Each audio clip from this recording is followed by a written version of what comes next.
fait avec Total Energy, dont le titre s'est adjugé près de 10% en 8 séances? Oui, alors Total Energy aussi, c'est une des belles histoires de ce début d'année, hein, puisque le titre est en progression de 8%, comme vous l'avez dit. On a justement aussi, depuis le début d'année, accéléré au-dessus des 45 euros. C'était un niveau qui bloquait depuis plusieurs années maintenant.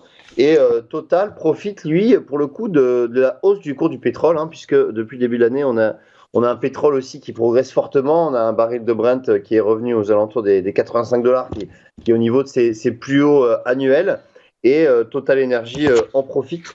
Il n'y a pas eu de nouvelles particulières, hein, en fait, sur le titre, mais on voit que c'est une hausse de 3% hier, hein, qui est la deuxième plus forte hausse d'ailleurs du CAC 40.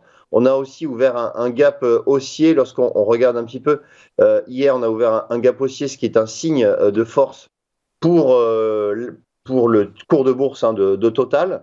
Maintenant, lorsqu'on regarde les niveaux, effectivement, on voit très clairement qu'on a un niveau ici aux alentours des 51 euros. Donc ça, c'est un niveau de résistance qui correspond aussi au point haut de 2020 en fait, hein. C'est juste avant le début de la crise sanitaire.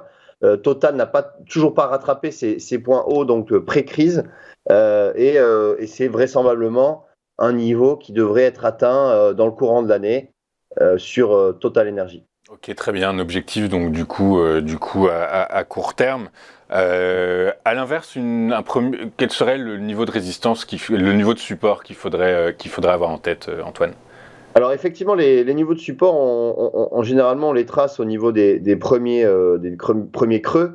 Là, on voit qu'on a un point bas ici aux alentours des 40,25 €. Donc ça, c'est un niveau de support majeur. Si on regarde un niveau de support intermédiaire, on voit qu'ici, ça pourrait être aussi un niveau de support intermédiaire, ici aux alentours des 44 euros, 44,50 €.